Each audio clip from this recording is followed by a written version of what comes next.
Yo, yo, yo. Hey guys, welcome back to another awesome edition of the Best Practices Show. Today's a special one. It's a crossover episode. Dear friend of mine, Dr. Dennis Hartlieb, he has his own podcast. He said, come on my podcast. And I'm like, awesome. And I'm going to encourage you guys to check his out. It's called the Dental Online Training Sharecast with Dennis Hartlieb. Now, there's a link in the show notes to go right there and subscribe. Please do that. You'll love it. And he asked me the question on his podcast, how did this all begin? And how'd you get here? So I share the whole story. I share things I don't think I've ever shared. So please listen up. Hope you guys enjoy it, and we'll see you soon.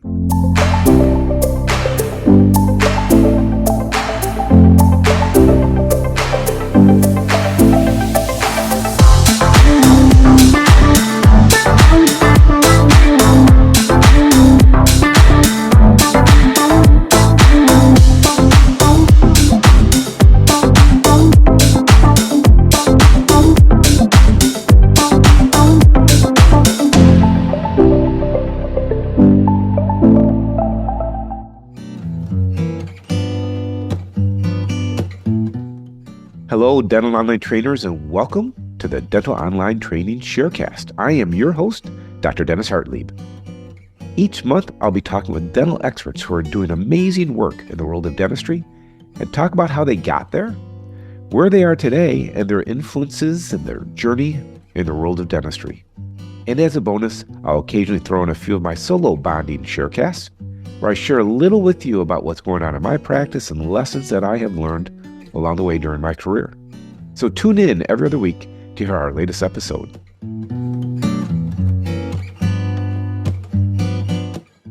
Hello, Dental Online trainers. I'm Dr. Dennis Hartlieb, back with you for another of our DOT Sharecasts. Today, I'm hanging out with Kirk Behrendt, founder and CEO of ACT Dental, one of the largest and most successful dental coaching and consulting groups in the U.S. Kirk also happens to be kind of a neighbor of mine, a fellow resident of Milwaukee, one of the hidden gems, a little wonderful small city on the western shore of Lake Michigan, what we refer to as Small-Walkie. If you haven't been to Milwaukee, I'll invite you to our DOT Fest and you can experience Milwaukee for yourself. But let's get on with this. Hey, the reason I asked Kirk to join us is that Kirk has, I think, such an interesting background. Kirk's not a dentist, but he's been in dentistry most of his adult life. And I will tell you, Kirk is one of the most energetic people that I know that I've ever met. And, you know, I think what's so interesting, what's so often the case with people who are like really high energy and just really interesting people, they don't often talk about themselves. And I think very often they're uncomfortable talking about themselves. They'd rather talk about everyone else and they'd rather talk about any other thing but themselves. And so today I'm asking Kirk to talk about himself. So I'm hoping to make himself a little uncomfortable as I ask him about his background and how he got into all this. So listen, rather than me tell you about Kirk's background, I'd rather Kirk tell you himself. So Kirk, welcome to our Sharecast. Oh, thanks, brother. I'm so excited to be on your Sharecast. This is awesome. And it's true. We are neighbors. We are like, I wouldn't say it's a 9-iron. It's a little bit longer than that, but you're right around, your house is right around the corner from my house. And it is true. Milwaukee is a special gem. So I'm thrilled to be here, brother. And I told him before we hit the go button, like, you're going to have to like reel it in. Cause I do love talking about other people, but you get me going on any subject, we could talk for a long time. All right. Perfect. Well, I've been blessed to be on Kirk's podcast a number of times, so it's wonderful having you on ours to share your experience because I think it's so interesting. It's very unique in dentistry. So first of all, Kirk, talk a little about ACT Dental because I want people to know sort of where you are with ACT Dental. We'll come back and talk more about it at the end, but talk a little about what ACT Dental is, and then I want to bring people into how it all began because I think it's absolutely fascinating, your journey and where sort of you are now with ACT Dental.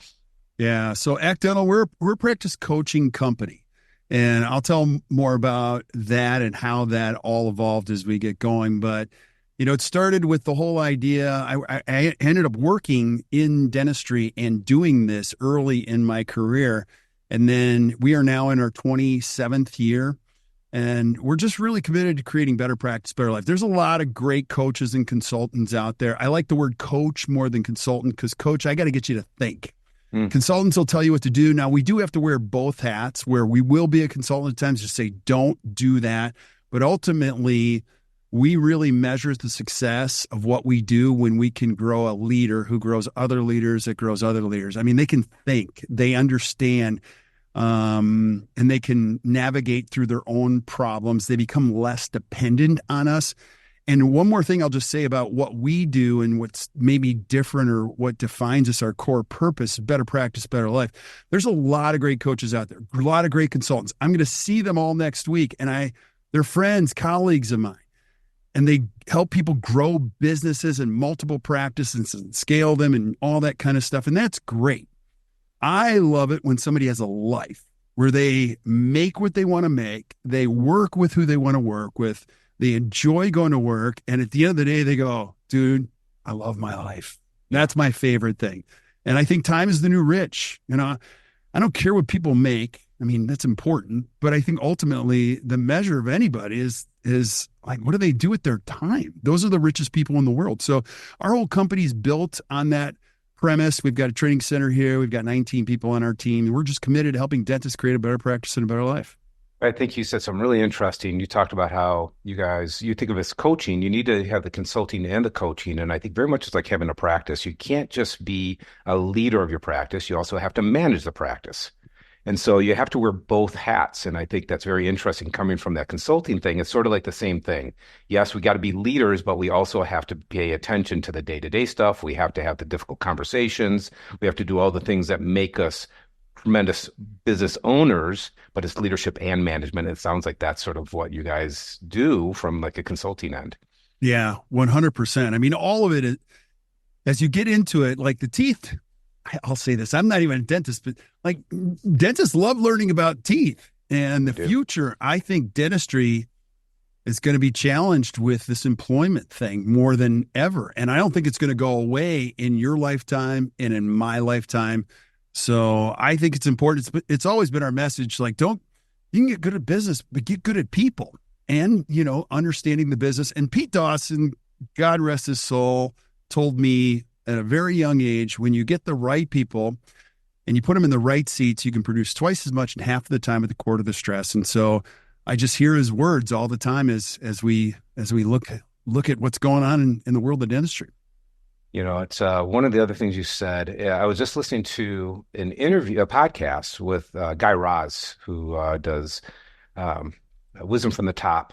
And on there, he had just interviewed, I think it's Jason Fried is his name. He's a guy who was the founder of Basecamp, which is a online music sharing or music site. And Fried went on and on about how having balance in your life in today's world.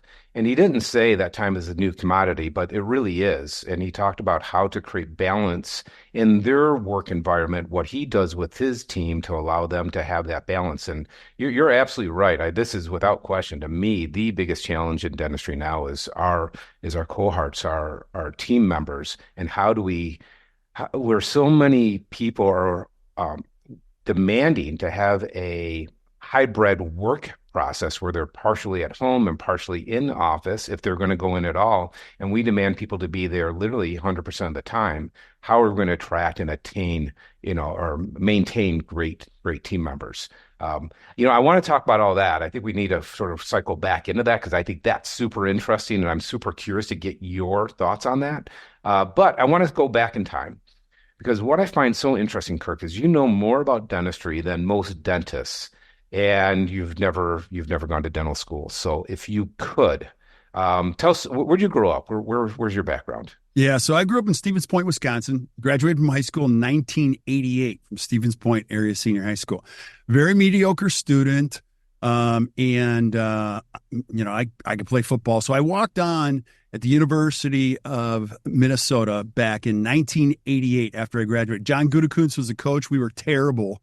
And I was so happy to be on that team. I had a couple offers to play Division II, and I'm like, I want to play Division I. And what position did you play? I was a tight end. Yeah. So, and not a great one. And so when people go, you played at Minnesota, I'm like, well, use the word play loosely. I didn't play, but I was on the team and it was a great experience. So I was there in 88 and 89. And my wife hates this when I say this, but I flunked out of college twice. So the first time I just had so much fun. And John Gutekunst, who great guy, who his son is the GM, a very important piece of the Green Bay Packers. He was running around practice. He was like a kid back then.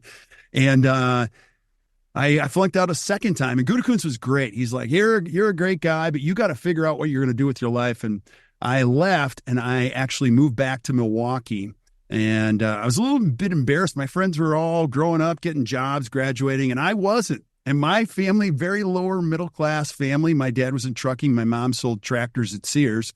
So my dad was always like, you need money? I go, yeah. He goes, I'll tell you how to get money. You get a job. I'm like, I already have one. He's like, get a second one, third one. So I came home. I drove forklift for Consolidated Freightways, and I got two other jobs. I was working at Applebee's, and I worked at a place called Champ Sports Bar here at Southridge. And I was a 3-time employee of the month at Applebee's. And I drive by Applebee's all the time. I tell my kids 3 times, and they're like, "You're so weird." And I'm like, but I learned how to create value, and I learned how to hustle. And so, again, while all my friends were graduating, I was in my early 20s, and Bob Popp, who I'm sure you know, here in town, he was a frequent customer of mine, and he had a place called Pop Dental Laboratories, and had an idea to create a supply company. And I asked him for a letter of recommendation because I was getting ready to graduate. I was 24 or 23 years old, I think. And he said, no, you're going to come work for me. And I'm like, hell no, I don't even go to the dentist. And he's like, you're going to come with.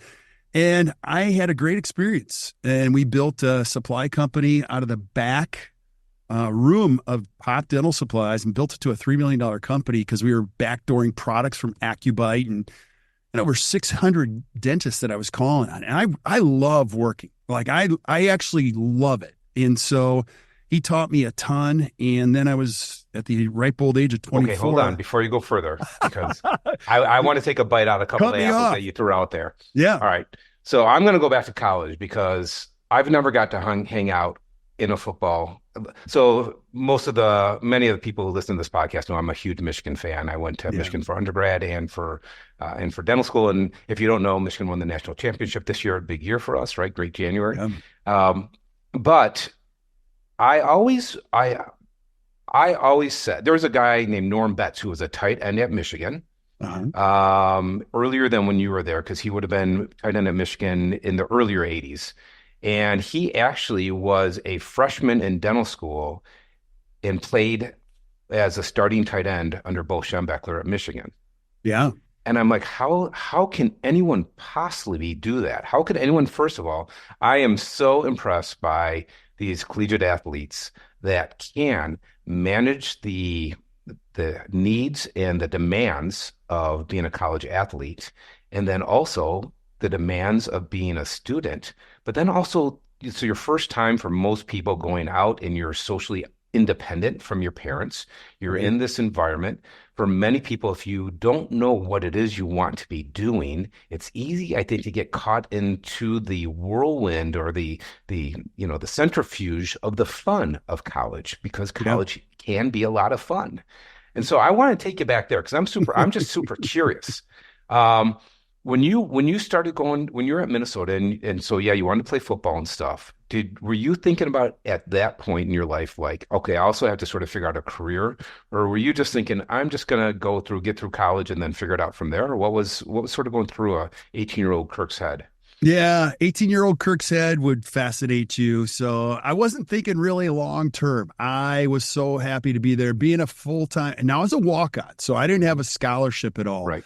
So that put me in a special category where I had to actually also had to have a job. So when they say collegiate athletes, it's a full-time job. It is. Yeah. So in the afternoon, I was at the football facility as long as I could, remember. Then you had to go to, you had to go eat, and then I'd go work and then try to study at the same time. And obviously I didn't do a good job of putting all that together. No, but I was joking. My son actually has the freshman program, and he's like, Dad, you wanted to go into medicine? And I'm like, I don't know. They asked me what I wanted to do. I thought that sounded cool.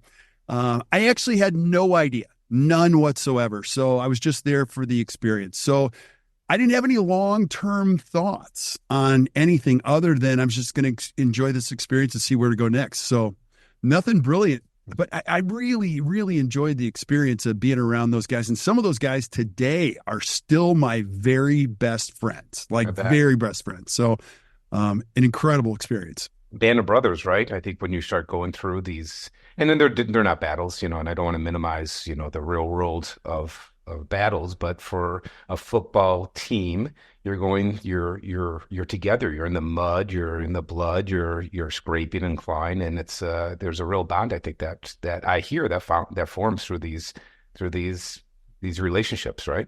Oh, 100%. You're together all the time through the Yeah. thick and the thin, the difficult, the fun, and more often than not, it's really fun. But yeah, some of the stories I can't even repeat on a podcast, but it's so great. And then to watch us all grow up and go in different directions and have families, it's really, really, really special. When not that your children would ask you for advice, but if someone young who's going off to college and they don't know why they're going to college because they Yeah. sort of feel like they need to go to college, but they're not really sure why they're going there. I was blessed. I knew I wanted to be a dentist when I was going to Michigan. So I just I knew what I needed to do.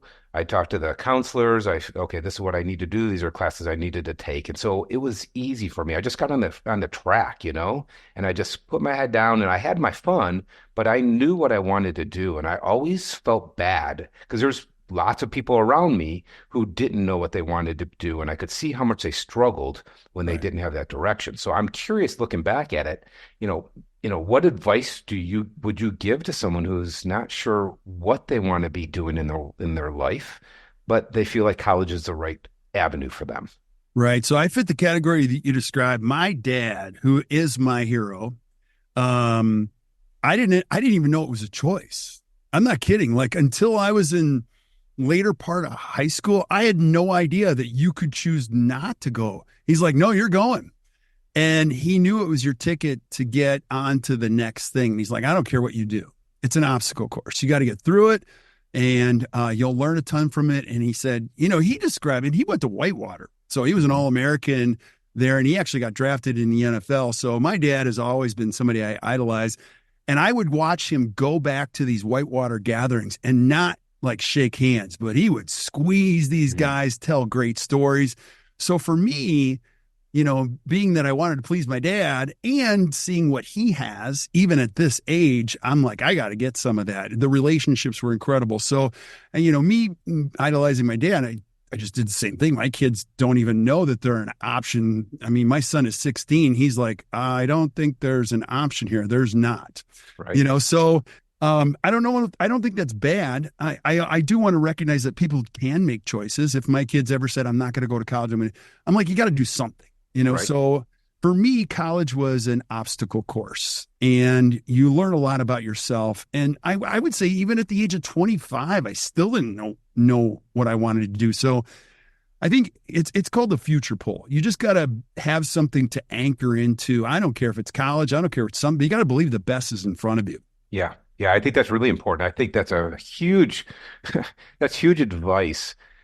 That is, I think, critical in today's world. People Yeah. have to believe there's something in front because I think there's a lot of lost souls who don't understand that the future is in front of them. I think that's super valuable words. Well, I think even as you and I mature, I mean, we can never say, remember the good old days. As soon as we Sure. start talking like that, I mean, it's over. I mean, we better be like locked in on who we Right. are and all of those kind of things. I think my dad even says it. So I am 53. He is 73. He still says it like the best years are still in front of us, and I'm Right. like, it's great motivation because I think that's true. And no matter where you are in this game, I don't care if you're 24, 64, or 84, you got to believe like the best is in front of you. Yeah, no, I agree 100%. That's great. It's great that your dad's still around and that you still have these great conversations. That's terrific. Yeah, it's That's very awesome. cool.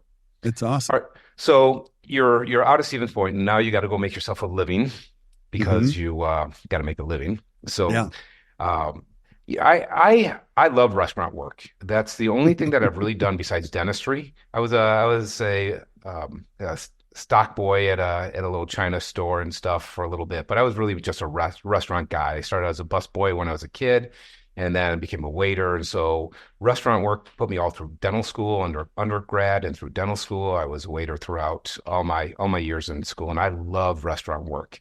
And I think nothing teaches you service, humility, uh, teamwork, uh, all this stuff in restaurant work. And I loved it. And so I know we've talked about Applebee's before, and I think we didn't have Employee of the Month places that I worked, but I would have been proud to have been Employee of the Month. I bet you wore that with just a great big bunch of pride. Well, I did. I mean, I did. And you would have been employee of the month. I guarantee you. Well, and I'll just, when you get started in restaurant, you got to have a clear line of sight. So I got started as a bar back, then I got to serve tables. Well, the top of the pyramid was the bartender. Do you know what I mean? They were like they were like the MC of the evening. And there was usually two bartenders. There was the hustler, and then there was the entertainer. And I was like, I can see exactly where I'm going to go. Like, I'm going to be the entertainer in this place. And so, I really enjoyed working. I loved people from the beginning. So it wasn't about achieving like employee of the month. It was the fact that it was all run by systems, and they taught you don't look down. I mean, I still know how to make a Bahama Mama to this day. I still know that the pickle has to be on the kale down on the right-hand side at a 45-degree angle. I don't know why, but the fact was, Dennis, you pulled up, and if you drank vodka tonics with 2 limes and it was a tall and it was a single, I knew that. I could see you pull up. I'd be like, I'd have the napkin down, bam. I just love making people happy. So it was so much fun for me. And I tell my kids just what you said, like, it's like the greatest job ever because you can make a ton of money. Yep. And, I'm out of this window now, but a lot of it's tax free. So it's like, I'd go down to Water Street after working 2 shifts at Applebee's, and I was 23 years old. You'd have a wad of money, and you'd be like, my goal was to take care of my friends. And so I felt like I was a rock star walking in, and just go get him one, get her one. And it was just social hour for me. What a lot of people don't understand when you're serving tables, it's so much, I think, like what we do in dentistry. Yeah. You talk about systems. When a dental office is working well, I think you have great systems in place. But what you also talked about was that when you have a customer that comes in that wants 2 limes instead of 1 lime, you recognize that. And so I think where we can get confused in our dental practices is that either we are system-less, which is like, I think, just as a disaster, right? These are practices I think that are just, they're like amoebas. They just don't have any direction, or they're too rigid in their systems. And you have team members that are too rigid in their systems. So I think the key is having your systems, but recognizing the people who want a second lime and knowing that because you've been able to experience them over time. And I think that's where those parallels are so strong. Yeah. Well, and systems, the more you get into systems, you realize it's about predictability of outcomes. So if you're coming there and you love, the tall with 2 limes and a single shot, you're looking for that experience, and you also, I'm not paying for the food at Applebee's. I'm paying for the experience of it. And you bring a friend in and you go, meet my friend, Joe. I go, Joe, what's up, brother? And before you know it, so that's one piece of it. The second piece is the energy piece, because when you're not thinking about what you're doing, you can give the energy to things that matter. And that's what really became fun. Now I could ask you about what's going on in your life. What are you up to? What'd you do today? And even when we were down a person, let's say I didn't have the second bartender, I could still make it happen on a Friday night.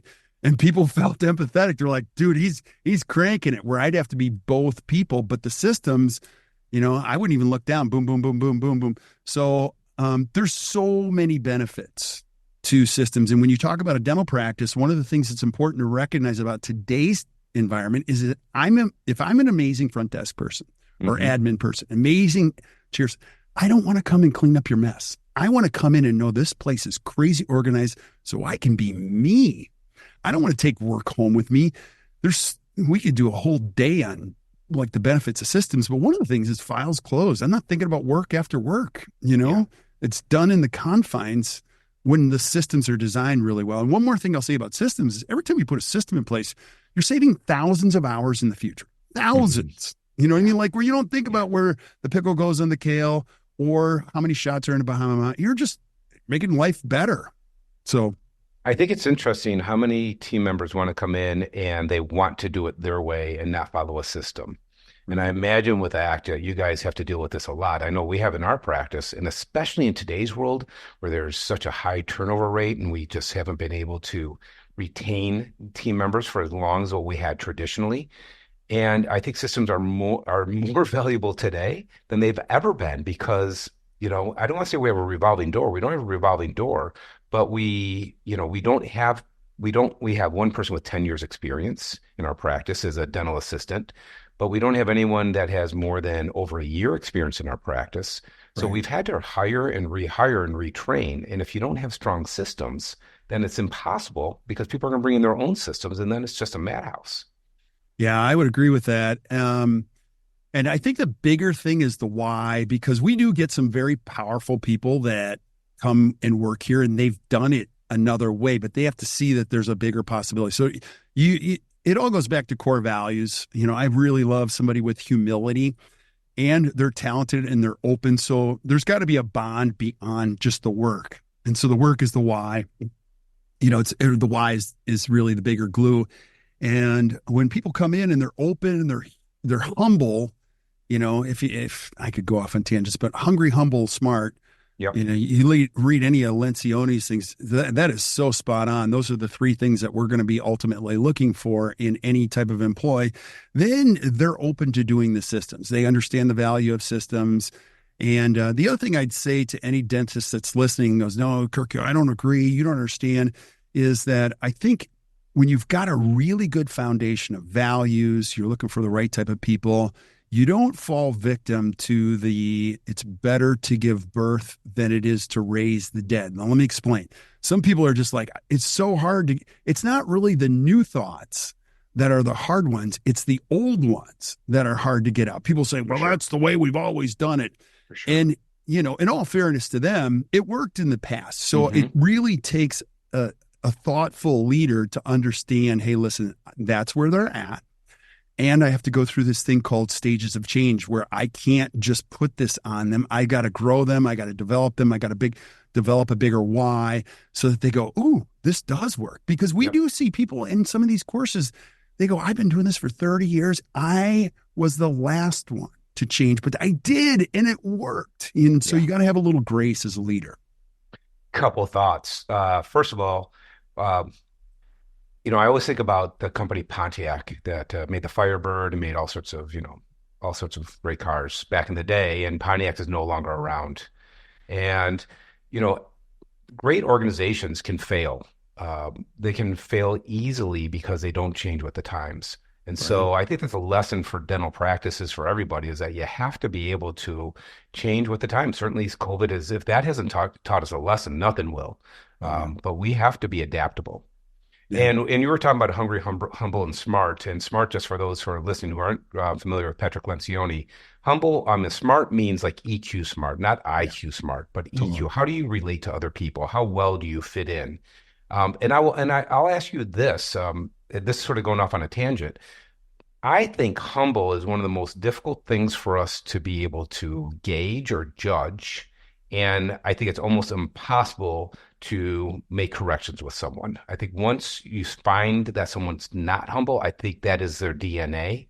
And I see that doesn't change very much. What are your thoughts? Yeah, gosh, we could go real cliche in this. People change, but very little, and you're exactly right. You couldn't say that any better, Dennis. I'd love to say, but I'm always looking for the things I cannot train, if that makes sense. And so I like a little humility. I like a little bit of, I also like a little bit of confidence, cockiness and confidence. There's a fine line there. Yeah. And then when you find somebody who's really confident, and so I'm looking for the things, I think the best way to describe this all-in attitude is one of my favorite here. I love that because I have no qualms about this. I'll take out the trash. I'll do anything. I'll change the toilet paper. I don't have an ego that I started the company. And we're looking for elements of that in those people because I'll take anybody that's got the fabric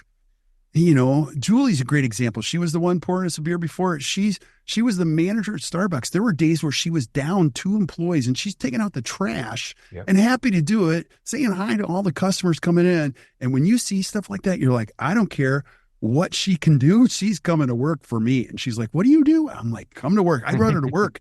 And my team is like, what is she going to do? I go, I don't know, but she's got the qualities that I love when it comes to working with somebody. So I wish I could give you a great answer on that, but a lot of times it comes back to the eye contact. I always ask people this question, and maybe this will be helpful, is why should I hire you? And if they don't give me a good answer, and I'm not allowed to hire anymore because I like people too much. I want them to give me a really good answer and a thoughtful one and make eye contact. So I am looking for the confidence, but I am also looking for the humble pieces in there, because there's nothing worse than working with somebody whose only sentence is I, me, and they're the center. They're on a team of one, and that's tough. I think this is, getting back to college football, I think this is one of the biggest challenges that, we're having challenges in dentistry. College football is having enormous challenges with paying for players, and which I think they should be, I'm fine with them getting paid, but it's changing the landscape. And I think teams are going to be much more guns for hire, and it's going to be more about the I than it is about the we and the team. I wonder how much you pull back and you reflect on moments when you were in college and high school football. I'm sure you had great coaching in high school. The words that you've heard from your coaches, the experiences that you had with your coaches and teammates, how much does that sort of sprinkle into stuff that you do like on a daily basis? Oh, all the time. And going back to coach, I mean, both of my parents, Mom, if you're listening to this, you were just as important. So being a boy, like my dad was my coach all the time. So the humility thing, I think that's really important because you're getting that information 100x times a coach. And if you didn't have a father or a mother growing up, that's hard. And I can't imagine what that's like. And I don't even want to say I know what that's like, but having an influence that's positive in your life on some level to give you some guidelines. That's why I had mentors. So yes, I do think of the coaches. I think of athletic coaches. I will tell you though, my best coaches, while they were in sports, came after sports. So because I got involved in mentors, I started taking courses. I started taking this thing called CE, and I loved it. And when you go to a CE course for an entire day or even 5 days, you're surrounded by learners, and some of them are excellent. Some of them are teaching you more than you bargained for, and they're giving you books and they're checking in on you. And so this is when, you know this, you train some of the best dentists. Your education starts when you get out of school, don't you think? Oh, for sure. Do you think do you think that your coaching was better because you were better equipped to handle the coaching? I don't know. That's a good question. Gosh, you're asking great questions. I think it's a culmination of a lot of experiences. You keep learning. You lose, but you don't lose the lesson. I mean, I screw up even now today. And then I love studying people that are really successful. Like, I love it. I love watching Bill Robbins speak, or Bob Margis, or Jeff Rouse, or even John Coyce, or you. I learned from Jim McKee. Like, I learned so much selfishly. I'm very selfish when I say this. I started a podcast because I wanted to share information, but I also love learning. I freaking love it. And I don't know where it came from other than when I started in my postgraduate education, I had to read books. I had to read, E-Myth, Psycho-Cybernetics, Think and Grow Rich, 7 Habits.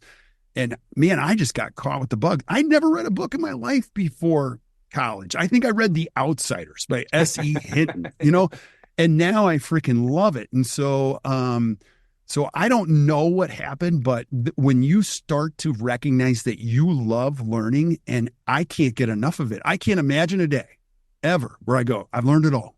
Yeah. Hell, that sounds horrible. There's always, and Pete Dawson, I remember sitting with him at a course. I'm like, Pete, you're 80. He's like, yep, I learned something all the time. Isn't that great? It's so great. He's like, I learned so much from these guys. And so I'm going to put those together. When you look at his eyes, you'd be like, he believes this. And he is learning. He was taking notes. And so that kind of stuff, Dennis, just inspired the hell out of me. And I watched how he lived his life. And I'll just tell anybody, listen, if you're struggling, you got to get in a group. You got to get around people that inspire you, because there's nothing worse than just being in a place where you're not inspired. And so, I reach out to people all the time when I'm like, I can't think well about this. I need better thinking. Who can I reach out to? And they'll go, don't think like that. I call Margis on a lot of insider stuff. And you're like, Bob, you love everybody, but can you tell me about this? He's like, okay, I'll give you a couple things. Like, don't be careful, because it's awesome to have a great group of people around you. Don't you think? I think study clubs are the most important thing in dentistry. I can tell you without question, the quality of dentistry that I'm able to do is because of the people that I surrounded myself with 30 years ago. Without question. It's so funny. People ask all the time, what should I be taking? What courses should I be taking? Join a study club. Surround yourself with people who want to learn more, and then follow that path. And so it's one part of the path for sure. But be surrounded by dentists who are energized by dentistry, who love dentistry, who want to get better at dentistry. It changed my world. I'll tell you another story too. It's interesting. You're talking about being with Peter Dawson. I remember I was a young dentist and I was at a lab course, and it was a lab technician named Jörg Stuck from Switzerland, who was just an incredible denturist. He made just ceramic crowns on these dentures, and he was just awesome. And who was sitting just down the bench from me was Bob Winter, who is one of the most incredible dentists in the world, and Don Cornell, one of the most incredible lab technicians in the world. And they're sitting right down from me, and they are like deep down in this. And I'm like, why are they here? Don't they know all this? But no, there's so much to learn, right? And so that's really sort of like made me really realize that, look, if someone at that level is at a course and they're so involved in this course, you just got to keep on learning. There's just more and more and more. And especially as dentistry keeps on changing, without question, you just can't keep up. Yeah. And wouldn't you agree with this though? The learning is such an important part of your soul, but also the relationships 10x it. You don't shake people's hands when you go to these courses. You put them in headlocks. Yeah. We're in a world where we're not needing significant relationships. We're starving for them, where people know us. And when you see the people that you love, there's nothing better than squeezing them, going, dude, I love you, man. Yep. And I miss you. And when you grow together, you share experiences, it 10x is the process, don't you think? I always feel kind of like a weird dental geek, but the end of February is my favorite time of the year because it's the midwinter meeting in Chicago, but there's all the ancillary meetings like the equilibration meeting, the restorative meeting, the fixed process meeting, all these meetings. And I just get to see people who I only see once a year. And you're right. It's not handshakes, it's big hugs. And it's really just being around people who understand why you love dentistry, and just being around in that organization and just being around people. It's so heartwarming. And that's coming up in just a week. And so I'm all geeked out about, hey, the meeting's coming next week, and I take off the week and I'm just around all these people that I just love. It's awesome. It is super awesome. I love it. All right. So I want to go back. So you are working at, remind me which restaurant? Applebee's. That's yeah. Right. Yeah. And is that where you met Bob Popp? Is that at? Yeah, that's where I met Bob Popp. I only worked with him for a short period of time. And then I was 23, 24, trying to figure out my life. And I just wanted to get out of Milwaukee. And so I was like, I'm going to go to Seattle. I'm going to go to Scottsdale. And then I'm going to go to Charlotte. So I went to Seattle. I loved it. Interviewed with a whole bunch of companies. And then one of my dearest friends here in Milwaukee said, I'm going to Scottsdale. You want to come with me? And I'm like, hell yeah. And he had an extra condo. And so I went there I think I was there for 2 days when he was down there, stayed with him. I was like, this place is incredible. Is it really like this all the time? And I remember being there for a week just to visit. And then I came back and I told my mom, I want to move to Scottsdale. And she's like, well, you can do that, in a couple of months. I go, no, I'm getting my stuff and I'm going like now. And so I didn't even have a job. I just came out here. And so that's what I decided to do. And I started interviewing with companies. My goal was to get out of dentistry. I mean, I had a good experience with Bob. I learned a lot, but I really didn't, I didn't see myself in dentistry for a long time. And then, What was your role with Bob? So you were just, were you like meeting with clients, bringing new dentists on board into the lab? Were you bringing like lab cases out to the dentist? What was your job with him? I had no idea what I was doing. So I was just a sales rep. And All so there's right. another sales rep. His name was John. And John was kind of like the senior sales rep. I was like the junior sales rep. And he was kind of teaching me what to do. And so I was calling on lab customers. And again, there were over 600, clients. And then we were starting to develop a lab supply. And it was so funny. I remember meeting with Bob Sullivan. If you remember Bob Sullivan, the great Bob Sullivan, and even his son, Tim. And I got to hang out with those guys, and we told them we were going to start a dental supply company. And Bob Sullivan said right to our face, he's like, dude, go for it, man. There's so much room in the space. And I'm like, you're right down the street. One of the biggest dental supply Sullivan companies. was one of the big back in the day, back in Back in the the day. 80s. Sullivan, Mirror Dental, Shine. Shine was actually a discount. Yes. Like any self-respecting dentist would not order from Shine. They were the Kmart You of said that. I didn't. no, it's true. Yeah, No self-respecting dentist would order from Shine. And this is back in the day. It's much different. much The different. way competition is and stuff today is much different than what it was 40 years ago. But Yeah. back in the day, you did Patterson, you did Mere Dental, you did Sullivan, but Yeah. only there was a very select few that would do Shine. And Yeah. And so you had a Sullivan couple was a big. others, like, remember Accubite? Remember, Mhm. there was just like a handful of others, but you're exactly right. Yeah, so Sullivan was a big player back in the day. Sure. And I think Sullivan actually combined with Shine, if I remember right, in the 90s. It was Sullivan Shine before Shine became the monster that it is today. Yeah, that was a very purposeful, there's no such thing as, mergers. There's only acquisitions. Yeah, right. Yeah, you call it what People say you it was a call it what you merger. want. No, you can call it what you want. That was an acquisition. So, Yeah. and it was a very purposeful one. They did a great job, and they bought, and I can't speak to Shine because I didn't really know those people, but I did know the Sullivan team, and they were just incredible people. And so, it was fun to watch that all happen. And I'm giving you my limited knowledge, but that's what I did. I just basically called on dental supply, as a dental supply rep, dental lab rep, and my job was just to be, helpful. That was my What do you only think goal. of dentists back then? What were your thoughts? So you're a young guy. The only dentist you probably knew was the dentist that you went to as a kid. Dude, you're going to unearth some stones here. Now, because over a beer and on this podcast, I would say this, I actually did not enjoy calling on 600 dentists. I bet I not. thought most of them were actually really miserable. Yes. Now, what I found out later is that's every profession. So if you look at the bell curve, you're going to find the average middle, you're going to find the lower. And my approach wasn't to find the premium. We weren't a premium lab. Right. We were looking for the middle to Mm-hmm. lower class, and people were always trying to strike a deal with me. And I didn't know very much. So I would say of those 600, if I called on, 600 of them, I'd say 400 of them were not. I'm like, I would never want to be a dentist. Like, these people look miserable and they were unhappy. It was very hard to get it. But you always found a handful that were like, they loved it. They were very engaging. But those people always had something special. I don't know if it was they liked their team, they liked their work, they cared about their work. There was always a little something special.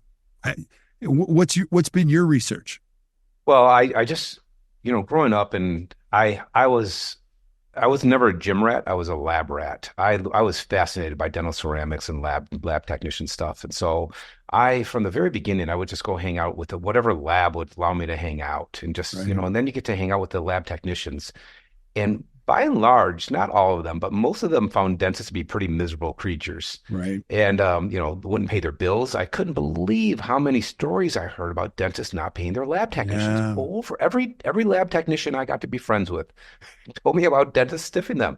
I was in shock. I mean, these Yeah. are your partners. These are dentist restorative dentist partners are their Yeah. labs. And It I was was blown called away by lab that. jumping. It's actually a phenomenon called lab jumping, where you run a tab up, you can't pay it, then you jump to another one, do the same thing, and then you jump to another one. And as you can imagine, if you're a dentist and I'm calling on you and you owe me $20,000, I'm not being a jerk to you because I need the 20,000 and I need the future revenue. Yeah. So we're kind of going off.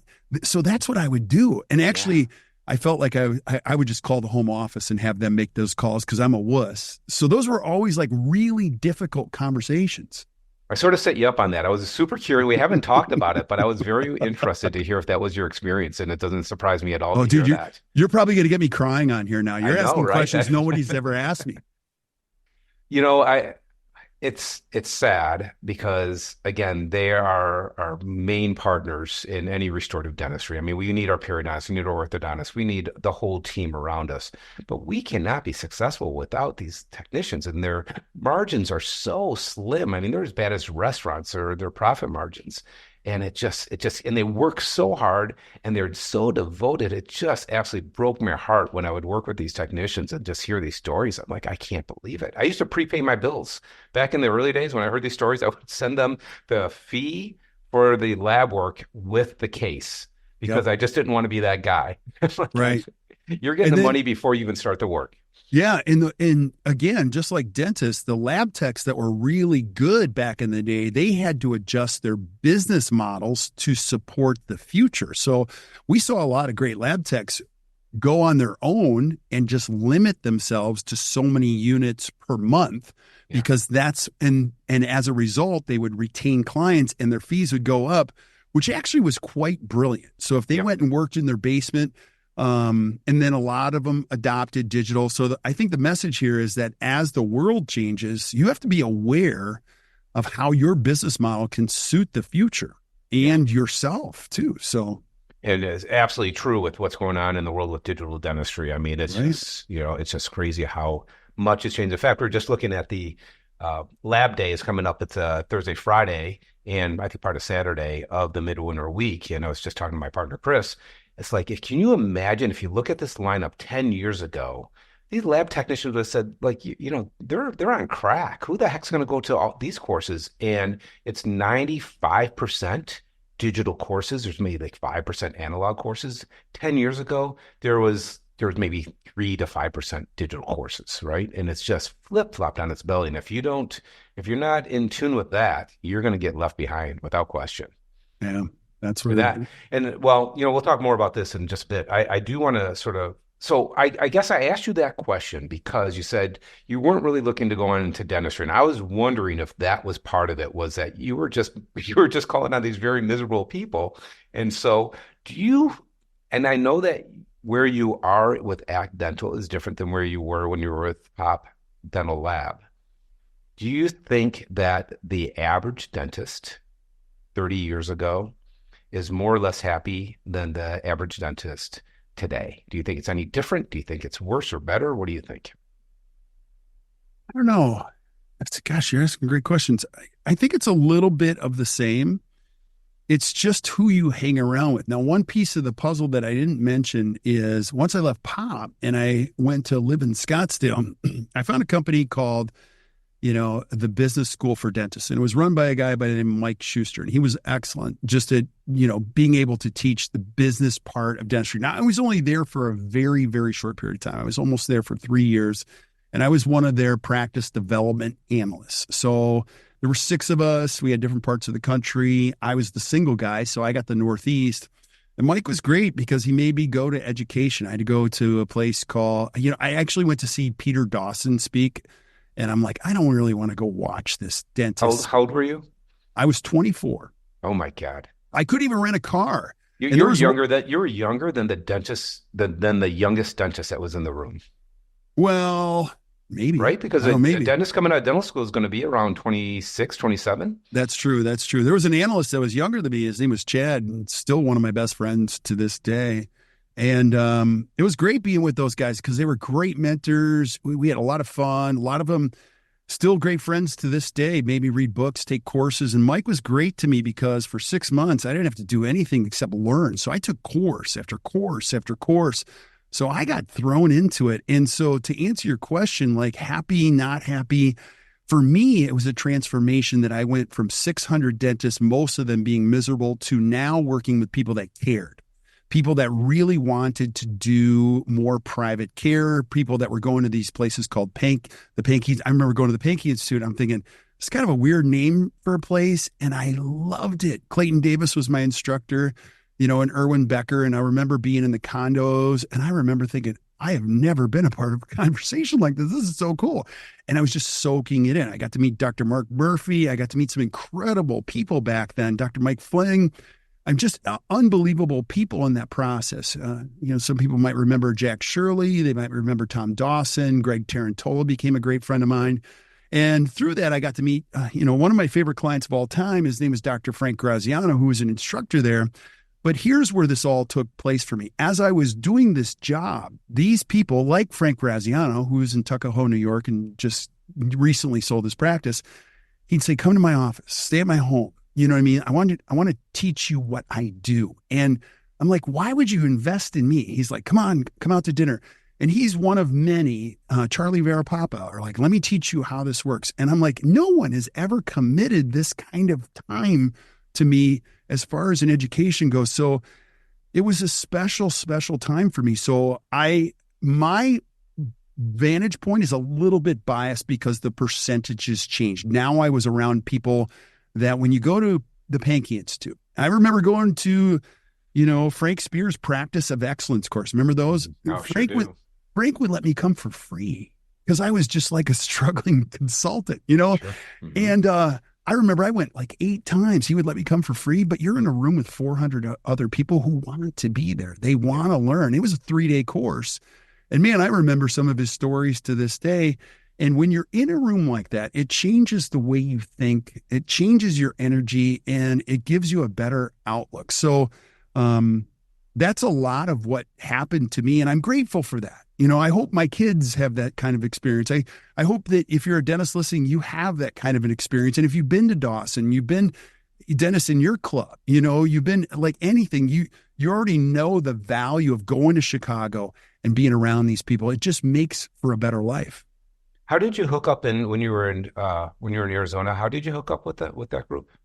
Yeah, so I interviewed with like 8 companies and I created the most amazing resume. And I spent a lot of time on it. And man, it had words on there that I'm like, I should probably look that up. And so I remember interviewing with his wife, and her name was Joanne, and I got her to laugh. And I did this Jack Nicholson impersonation, and she's like, that's a really funny, what's his name again? I'm like, Jack Nicholson. And so I just got her to laugh a little bit. So she invited me back, and they interviewed me I think it was 8 times. And I remember Mike saying to me, you can't even rent a car yet. I'm like, I promise you, I'll kill it for you if you give me this opportunity, only because I had experienced what I got a chance to watch what they did. And I'm like, this is a special place. And again, I think the big magnet for me was the 6 guys that were all practice development analysts. They were just really, really special human beings. And this education thing was no joke. What did they do that you said this is different? Do you remember? I think a lot of it was the organization. It was a highly, highly organized place. It stood for something special. And the inertia of the time that I was there was incredible. We had as many as 30 some practices flying to Arizona in 2 different training rooms at that time. And I remember I fell on it at the right time. It was like, oh my gosh. And I got a chance to meet people at the breaks, and they're like, this has changed my life. This has changed my life. This has changed. And I kept hearing that over. It was transformation. That's the best way to say it. People came with big practices, different situations, and it was transformational. As I started to do the work myself and I started to go out and do it, I was like, oh man, I'm really worried about this doctor. And sure enough, we would train the doctor, we'd work with the doctor, and in 6 months they go, dude, my life is better. I'm like, wow. Oh, and none of this stuff was like amazing groundbreaking work. Sure. It was the fact that coaching, when people got into it, they paid a big fee. There was no turning back. Right. You had to do the work. The difference between advice and coaching is you have to pay for coaching. You know what I mean? Like advice, you're like, whatever. Right. But coaching, you got to pay for that. And now you got to do it. Right. And it was fun to watch. I mean, it was systems, it was vision, it was organization, it was thinking better, it was better communication, all the things that are still the challenges today. And as doctors became better leaders, better communicators, they got better organized, they handled money better, they would all say the same thing. I love going to work now. And I'm like, well, 6 months ago, you told me you hated it. Wow. Oh, I love it now because I'm actually making money. It makes sense. And so I was only there for a short period of time. I left. And then I just, I went on, I met my wife, and I charted a whole nother course. I want to ask you a question before you jump in, because Please. this is super cool.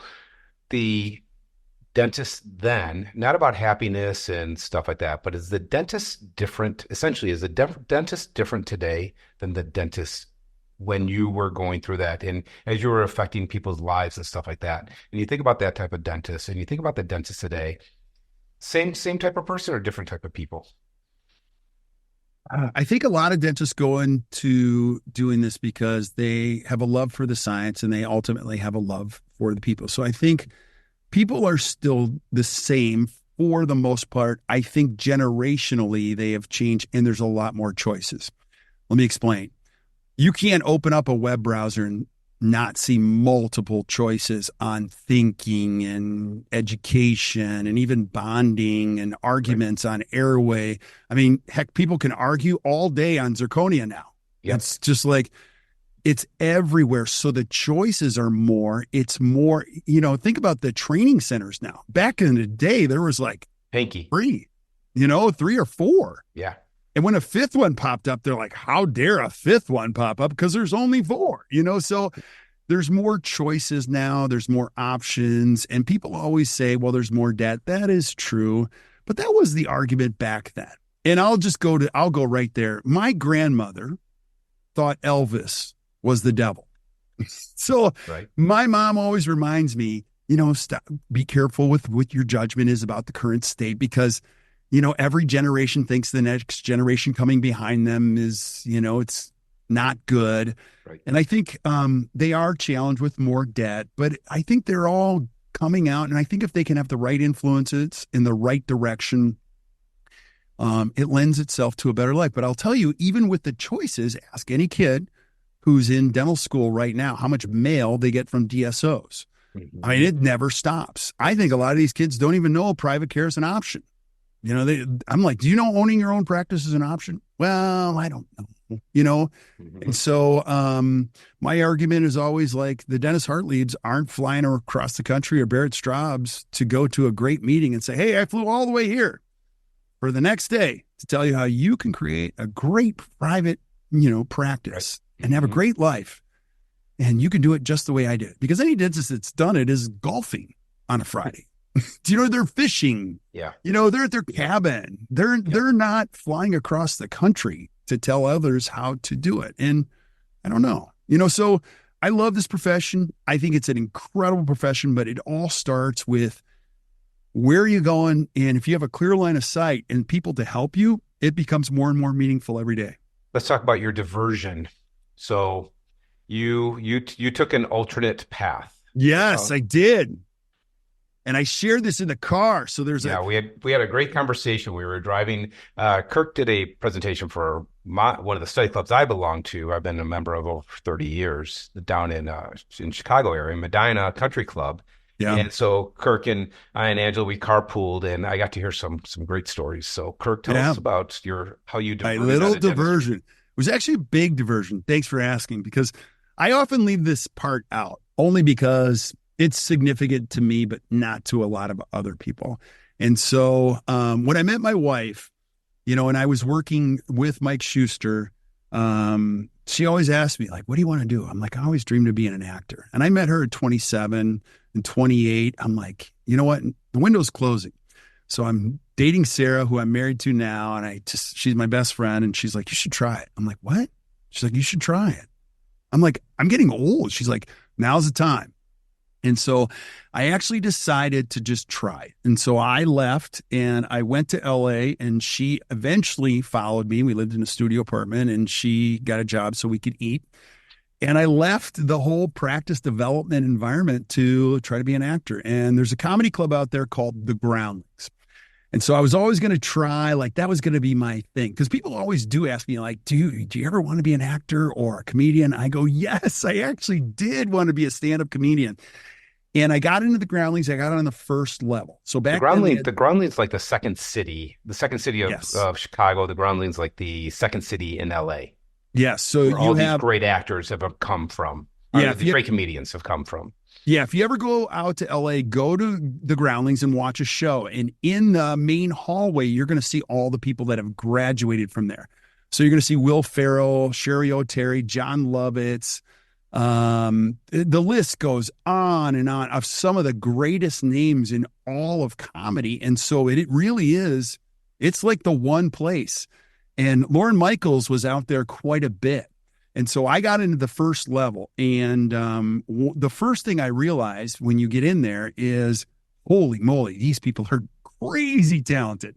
Now, I think I'm pretty, I can get people to laugh, but those people, I couldn't breathe when I was in class and all these kids were younger than me. And I'm like, oh my God, this kid to my left, he's so funny. Like, I can't even look at him because I'm like not paying attention to what I'm doing. And it's a grueling process. So what you do is you work hard and then you get called up. It's very much like minor league baseball until you get to the top level. Now at the time, I'm going to totally boot their names, but there were some big names there. Larry David's wife. Cheryl. Oh gosh, what is her name? I can't think of it. Oh, I know. Larry David's wife to JFK Jr. Yes, or RFK Jr. So she was there the whole time I was there. Stifler's mom from American Pie. Yeah. She's on the Discover cart. She was there every day. There's a handful of them. Like I was like, I saw these people like every time I was there all the time, and they were just hanging out, and they were really great people. And then if you get a shot, you go on to, Saturday Night Live was the ultimate like calling to get there. But in the process, you'd always get called to sitcoms and things like that. So my wife was very supportive in that process. It was an entire year and I wasn't going anywhere. There were, out of the class I was in, there was probably one or two kids that went up. And so, and then you get side jobs. And my wife, if she listens to this podcast, like she's like, I came home from one shooting and I had green makeup. I was a villain and I was an assassin. She's like, did you have any lines? I'm like, yeah, I think I had one word. And you'd be on these shoots all night long. And I just got to a point where I'm like, I'm dating this incredible woman. I'm totally an idiot if I screw this up. I'm trying to be an actor at 28, so there was a year and a half of my life where she just had a job. And, once we started, I started to look around and I didn't find anybody that I could say, hey, this one's been on the path I want to go on. This one's the path I want to go on. And, you got to make a decision. It's one of those things where you got to go for it or you got to go on to something else. And I felt like at the right time, I wasn't the most talented person.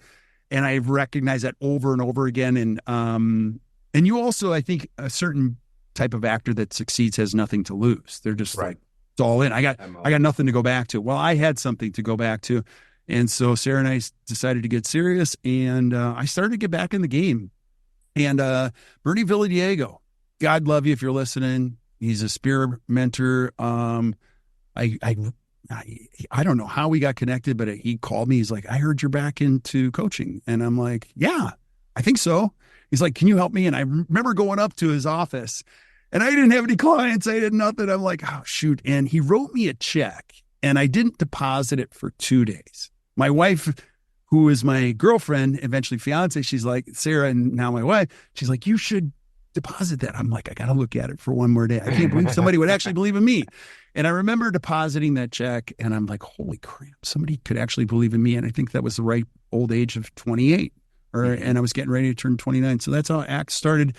I actually got some help from a guy by the name of Randy Vance at the time, who was a former employee at Schuster's Place. And he's so great. And Mark Badiato and just a lot of different people, Laura Kulkowski, Ted Thomas. Love you guys all. I mean, it was so great. Once I decided to chart the course, I had no money, no nothing. Right. And I never had a dream to do it big. My goal was only to do, work with 10 clients. And then as I got married we had a baby. I'm like, I can't be gone all the time. And so I decided to get a coach and, somebody to help, and her name was Sherry Kay, and shout out to Sherry. She was awesome. So many people come into your lives that help you. And she was a better coach than I was. And so I got to do the sales. She did the coaching, and we created a great team for many years. And that's how ACT was in its first chapter. I want to come back to that. One of the things that I think, the reason I wanted you to talk about how you segued out of dentistry for a while is if you had never tried to go into acting, if you had never made that step, you probably would have always wondered, I wonder if. Right? And so for people who are in dentistry, you can step out of dentistry if you want, right? If you're thinking this isn't the right thing for me and there's something that's calling you, there's no reason not to take on that challenge and say, I need to try this. I got to see if this is going to give me more fulfillment. Because I think what can happen is if that is your true calling, then you're going to blossom in that you may not have blossomed in something that you didn't care so much for. But what can also happen, it can give you a whole new perspective and give you a perspective of like, that was actually pretty good what I had going. I actually enjoyed that more than what I thought I did. But I think it's better, personally, to try it than to sit there and 30 years later, 40 years later, wondering, what if? I wonder if I could have ever. So I think it's great. And, I've told my daughter, Becca, make the mistakes, and maybe they're not mistakes, but take the risk. Take the risk, because don't grow old wondering if. Take the risk and see what it means. Totally agree with you. And you and I talked about this too. I told my kids, like, you have to have a bad relationship. I want you all to get your hearts broken. I want you to be in a train wreck of a relationship, not for long, but like to say, okay, I've done that. I've been there. I know what I don't want. You got to try. And I think the other thing for me was I never ran away. I was always going to run to. There were things where I'm like, okay, this isn't good. I got to run to something. So I don't know if that's helpful, but like, I was like, I'm not just going to quit. I'm not a quitter by nature. And so like, if I'm going to do anything, I'm going to go to something. And so at the end of the day, people always ask me, do you ever try to talk your kids into going to dentistry? I'm like, no. I mean, I would if they loved it, but they got to pick something. I want you to enjoy going to work, whatever it is, So don't you think? What you do. Yeah. Hey, look, still work. I love what I do. It's work. And people say that, oh, gosh, it's not work. I find work, and I find it hard every single day. It's still work, but it doesn't mean that I don't love it. Totally. When you look back at the advice you gave Bernie some, 15, 20 years ago, and you look at sort of the person that you are now with more wisdom, right? We're older. What do you look back and you say, oh my God, I can't believe that that I got away with that? Or what was it that you look back at that you got right? And what did you get wrong on the early days when you were first in your consulting?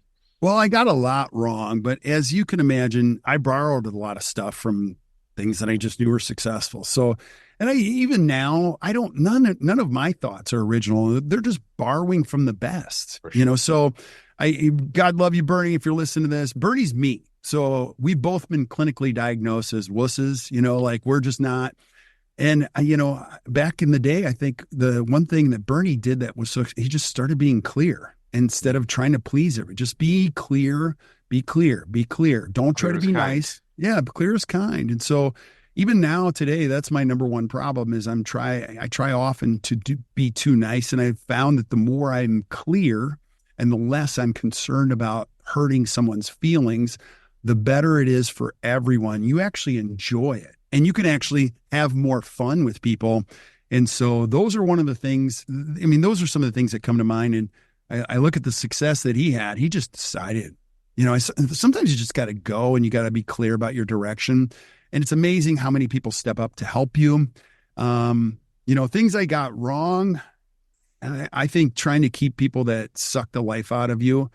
Is so many times I thought I could rehabilitate somebody or talk to them or help them understand when they were just energy suckers. And I would spend hours and hours and hours trying to perform an exorcism on team members that were already, demons. And so, and I say that lightheartedly, but some of them found better opportunities. I found that you just can't do that. People change, but very little. Yeah. And I find that it's better to communicate. And really, let me do a precursor to that. It gets bad when the dentist doesn't lead. So when a dentist isn't a leader, you've got bombs everywhere. Yeah. And you just do. Yeah. And the more the dentist leads, the more it becomes important to lean into the people that want to be there, that care about the process, that care about the future of the practice. And again, it goes back to core values. You can get anything done when you have a group of people committed to a cause, And so I think the thing that I've seen, it's a Jim Collins quote I love, is like level 4 leaders get people to follow them. Level 5 leaders get people to follow a cause. And that's the transformation I love more now than ever. I find even our best leaders that are young, they're like, don't follow me. The reason we do this is the why. And you can see people are, it's so contagious in a good way, I think it's awesome. That's, and I think you're right on. And I think one of the biggest challenges we've had in our practice as we've tried to regenerate our team is hanging on to those core values. Not so much hanging on to them, but just helping the new team members understand them and keeping clear leadership. I think that's so important.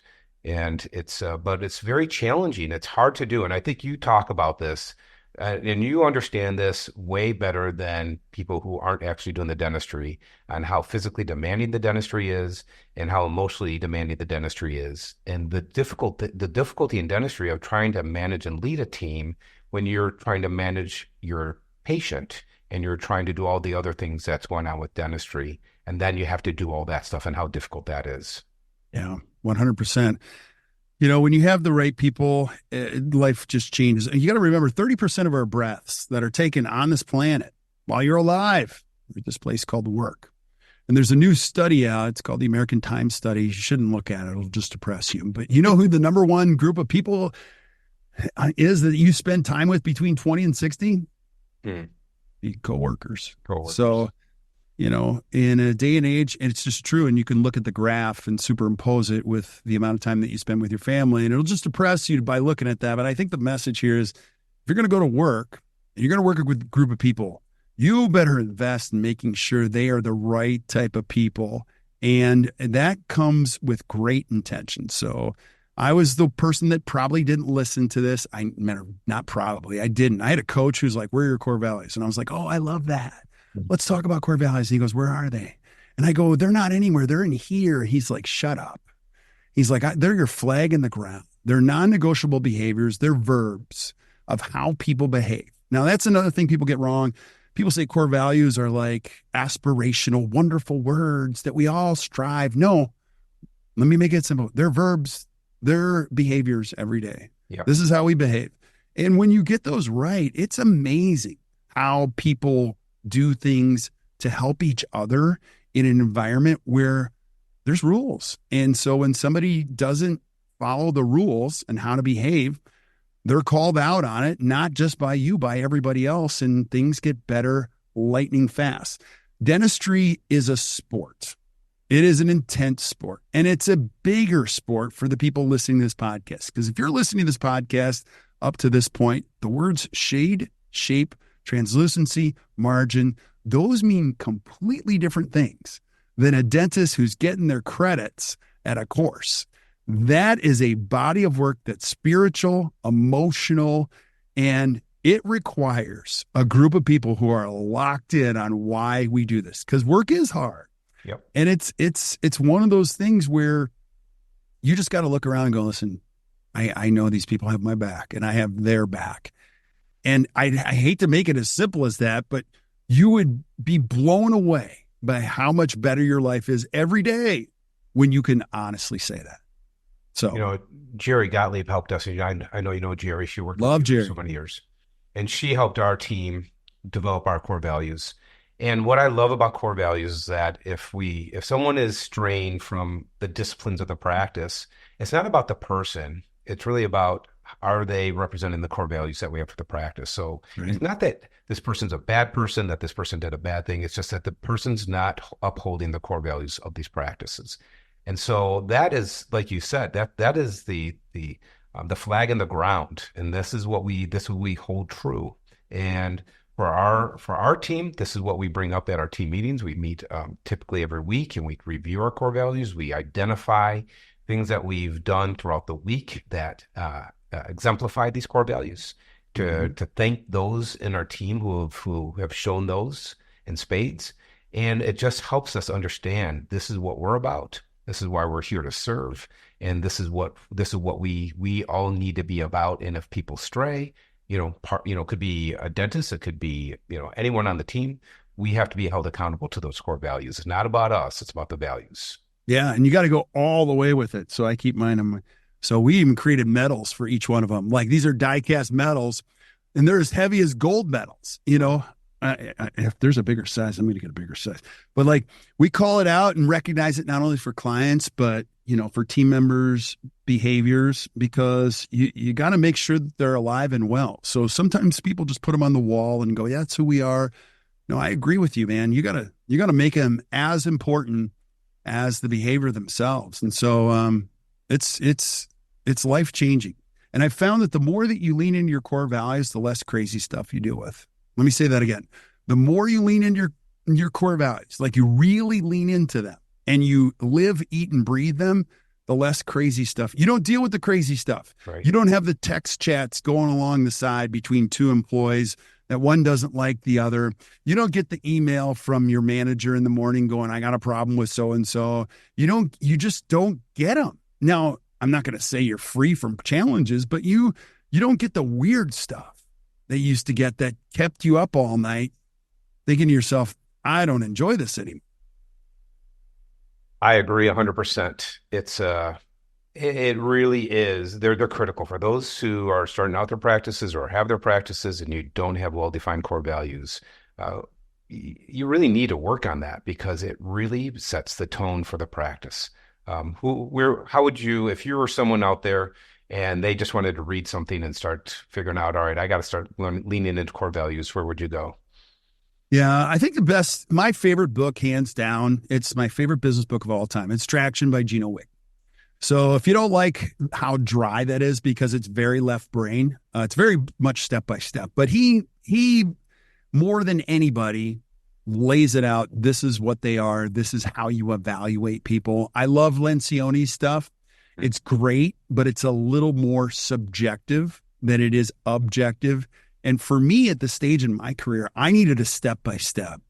This is the step by step. So Traction I've read more than 25 times, and it's not because the book changes. I change as I get a chance, and then I go back to it.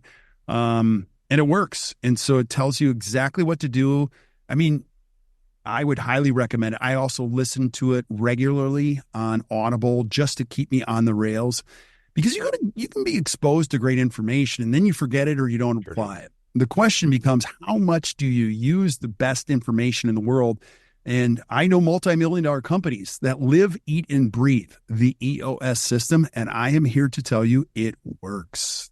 And we adopted the EOS system for great dental practices. We follow the same thinking. Now it's more dental specific, but I tell all my clients, like, read Traction because you'll get an understanding of how it works. So if you're listening to this, I would highly encourage you to read the book. You're gonna send me an email, go, "This is so dry." It is. It is step by step by step how to do it. And if you do it, it'll make your life better.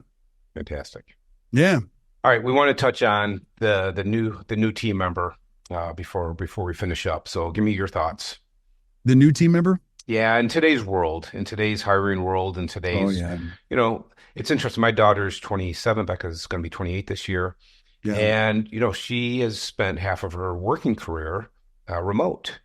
Yeah. And now they're demanding that there's going to be a hybrid work situation. Yeah. And, she's not particularly happy about that because she says she is more productive working remotely because she doesn't get bothered by people. They have their meetings when she's on her Zoom meetings or whatever, and then she can just concentrate, get her stuff done.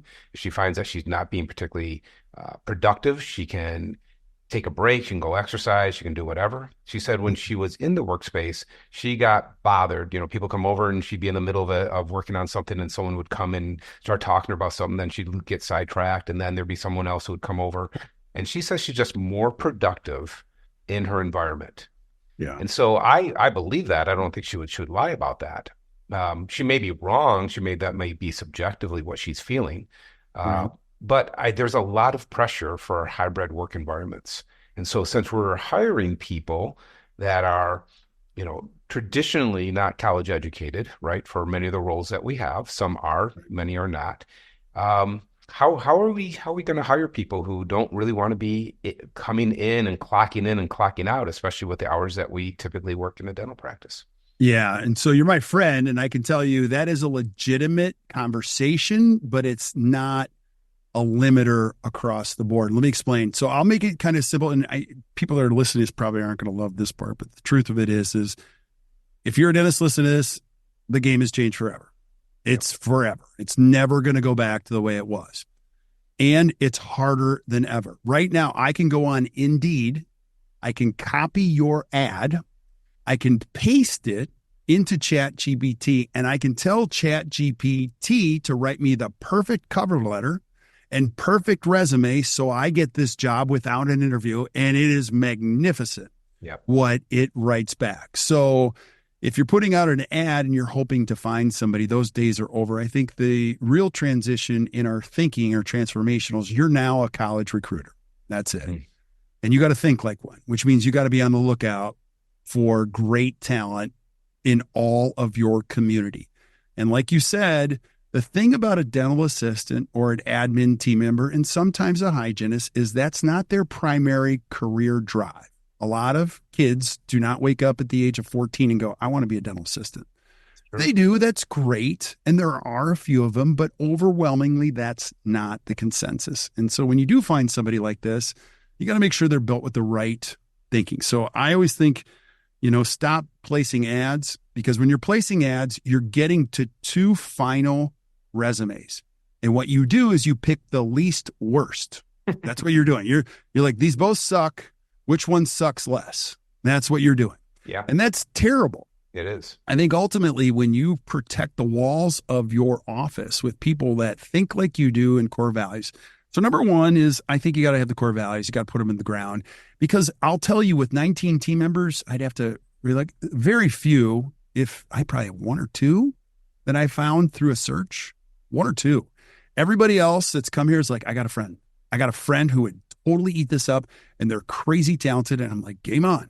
So that's one thought, is I would just go all in on core values. You'll be amazed. It's so counterintuitive that until you do it, you won't even know how much of an impact it makes. Number two, again, think like a recruiter. You're always on the lookout. Like I found like Chuck Bull, great orthodontist here in the city of Milwaukee. I worked with him 20 some years ago. Kevin Race, who now owns the practice. I remember being in a Starbucks with him, and he said, Kirk, you always got to be on the lookout for great people. And I was with him ordering a coffee, and he said to the woman who was taking our coffee, gosh, you got a great smile, and it looks like you're great with people. And she goes, thank you. He goes, you ever thought about a career in dentistry? And she's like, no. And he handed her his card, and he said, hey, if you ever think about a career in dentistry, why don't you call me? It's a great opportunity, especially for somebody like you. And he said, Kirk, I'm always on the lookout. He said, probably less than 5% ever take me up on it. But the ones that do, you're like, she's a keeper, or he's a keeper. So you always got to be on the lookout for people like that.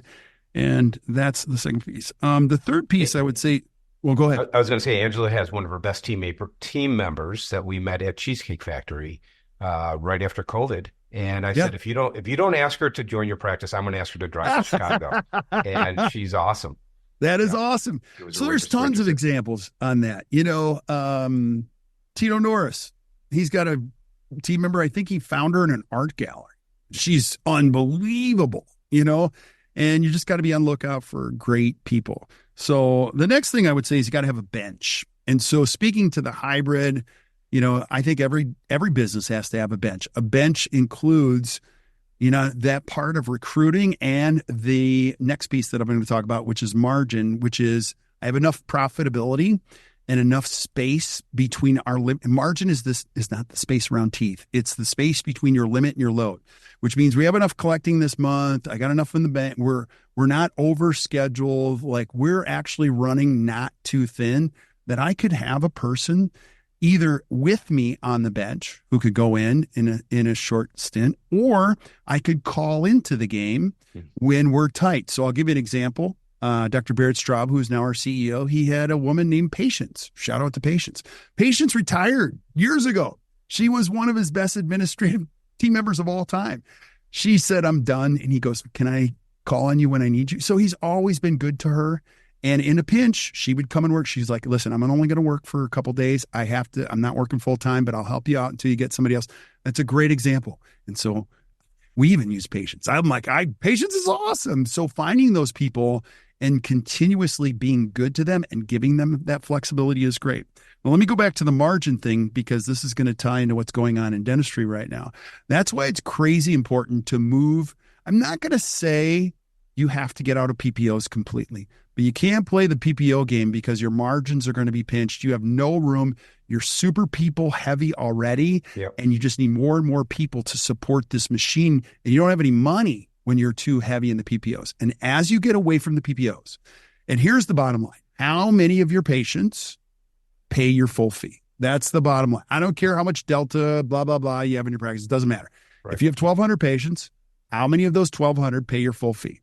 That tells me how much you are moving in the area where people pay your full fee.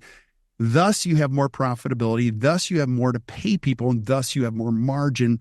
So these all go hand in hand. You got to think like a recruiter.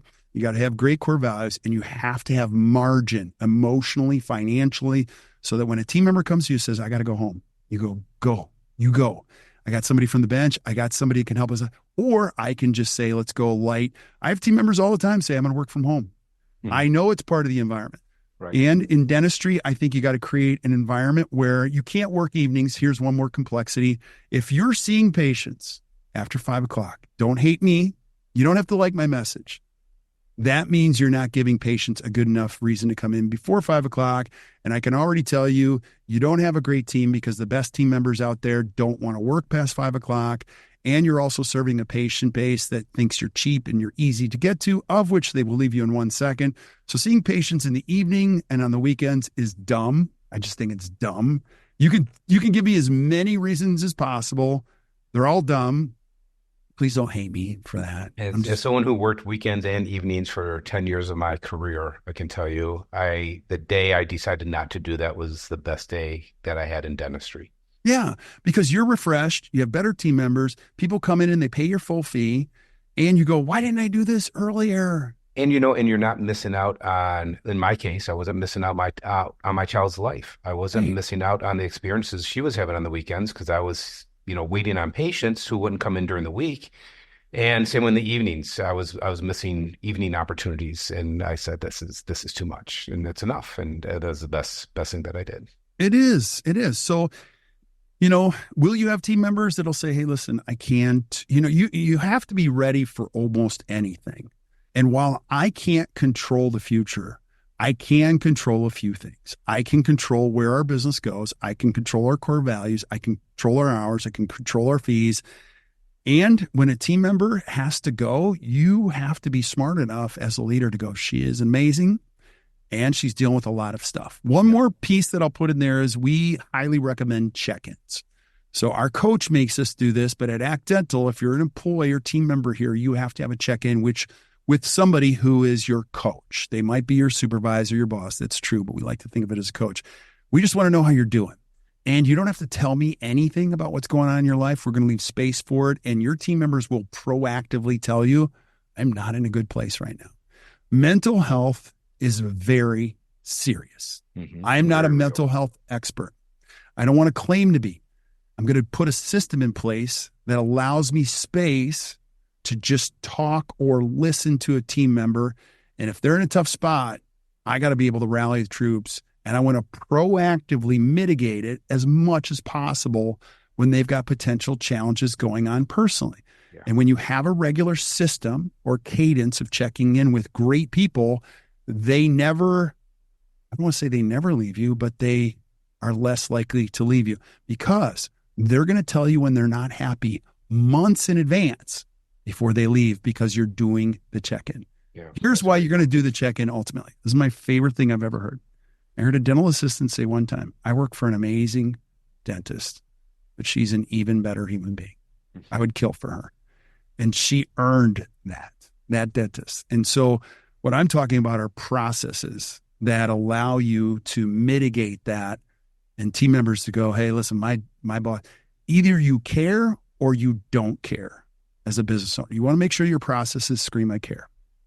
That's awesome. That's great. That is a great way to finish up our conversation. Love it. I thought we had like 2 more hours, brother. No, just kidding. We'll bring you back. We'll do 2 more hours. Dude, you're the best. Kirk, if people want to reach out to you, how do they do that? Yeah, they can find us at actdental.com, or you can reach out to me at kirk@actdental.com, or you can follow our podcast, which Dennis has been on and he's going to keep being on. It's called the Best Practices Show, and I love it. I get a chance to be a CE junkie, and I get to interview some of the best minds, just like Dr. Hartlieb. So thank you, brother, for having me on. I really appreciate you. Yeah, check out Best Practices Show. It is phenomenal. As you can tell, Kirk is just incredibly comfortable in front of a microphone and having conversations, and his conversations with so many people in dentistry just outstanding. So check out Best Practices Show. It's terrific. And Act Dental, I know many of my colleagues who have been working with you guys over the years, helping many of them get out of working with PPOs and getting them into having a much more balanced practice and much more success and happiness in their practice. So, Kirk, I cannot thank you enough. This has just been it flew by. This is, as always, this is hanging out with you is just, it seems like just 5 minutes and we've been talking for a long time. So I cannot thank you enough for hanging out. Hey, pleasure's all mine, brother. Thank you so much. All right, Dental Online Trainers, thanks for hanging out with us for this episode. Look forward to seeing you at our next Sharecast. And until then, yours for better dentistry. I'm Dr. Dennis Hartlieb.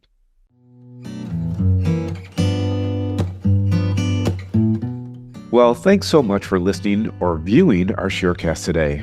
If you enjoy this and you want to get more information from Dental Online Training, then check us out at dothandson.com. That's one word, dothandson.com. Now, as a reminder, DOT has so many great opportunities for your learning. We have our Wind and Unwind webinars where we engage real time with our speakers and our viewers. During these live webinars, we bring in leaders throughout the dental industry to help keep you up to date on materials, issues, and techniques that affect you and your practice. We also have our monthly morning coffee and donut mentorship sessions where we review cases and issues with our participants and what's going on with their practices. We recently launched our DOT Study Club session, where our DOT members present treatment cases, we do lit reviews, and our members provide pearls they found in their practice to help us all bring greater treatment to our patients. Hey, if you love doing hands-on workshops, you're going to love our live virtual workshops, where our dental online trainers perform the same techniques that I'm doing with kits that we have shipped to them from the comfort of their own home or their office. DOT was the first to offer virtual hands-on learning, and our members just simply love these courses. And finally, we have an endless selection of our on-demand, pre-recorded hands-on technique courses to help you improve the clinical dentistry that you provide for your patients. So check us out on Instagram, YouTube, or wherever you get your podcasts at Dental Online Training. And you can follow me at Hartlieb DDS if you'd like to follow on Instagram. And hey, be sure to share this with your friends and colleagues who you think might benefit from this Sharecast. And if you don't mind, leave us a 5-star review if you enjoyed our conversations. This podcast is edited by Luna Clark and includes original music by Chris Peterson. Again, thank you for listening. I'm Dr. Dennis Hartlieb, yours for better dentistry.